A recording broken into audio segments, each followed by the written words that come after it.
We get some incredible duos who serve as prime examples of this heartwarming, intimate vision, like Ji-Yeon and Kim Te-Hwan. Ji-Yeon and Te-Hwan only had eyes for one another. Although Ji-Yeon and Kim Te-Hwan were in Inferno from the get-go, it was the former who immediately became a fan favorite, owing to her candid, as well as slightly goofy personality. This only expanded once she expressed interest in Te-Hwan, who initially came across as quite arrogant and mysterious. He later admitted he was quiet throughout the first day because he felt uneasy, and because he didn't feel a spark for or develop an interest in anybody. However, this changed the moment he saw Ji-Yeon. She was the only one who captured his eye, was his type, and made his heart skip. There was a moment when Te-Hwan even expressed that he often prefers women with sharp physical features to match his own, so the fact that Ji-Yeon had them was a massive plus point for him. Therefore, he took every opportunity to make his intentions clear, driving her to choose him when the time came for her to pick someone for a paradise date. She was really intrigued about him.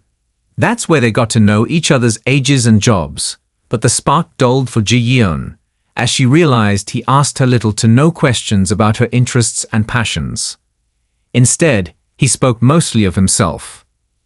That's why, when Te-Hwan won a chance to go to paradise the very next day, she politely asked him to choose someone else, so that they could get a handle on their emotions and understand how they felt.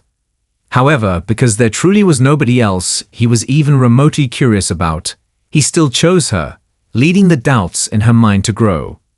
After all, that evening, he stated he didn't believe in marriage, despite her expressing just the night before that it was her dream to get married and have a family. In the end, she asked him why he said what he did, to which he replied he has a tendency to say negative things in the hopes it would open up conversation, and someone would change his mind about the topic at hand.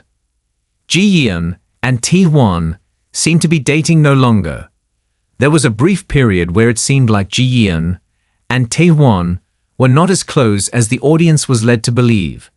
Yet when the time came for the final decision to be made, they still chose one another. He remained true to himself and expressed he saw potential, so he really wanted to see where things would go with them in the real world.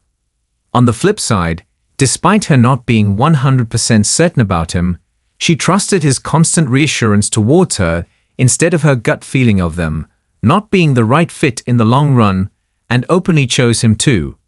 They truly walked away from this experiment hand in hand.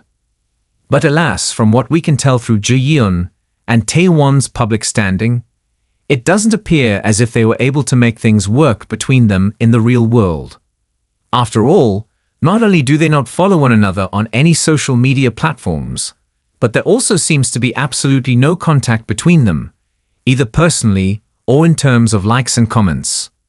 Sadly, despite them both having indicated they don't regret their experience on this Netflix original one bit, as it taught them a lot about who they are and what they truly desire in a partner, it looks like they really have parted ways for good. Ji-Yeon and Te-Hwan are focused on their respective careers today. If there's one thing absolutely nobody can deny, it's that Ji-Yeon and Kim Te-Hwan are incredibly talented, self-assured, and independent individuals who need no support. While the former is a professional model, fitness enthusiast, hobbyist horseback rider, and rising influencer, the latter is a hard-working model, actor, DJ, and entrepreneur. In fact, the My Amazing Boyfriend Chinese drama actor owns his own underground nightclub, through which he hopes to one day bring hip-hop into the mainstream in Korea and create an entire legacy of his own.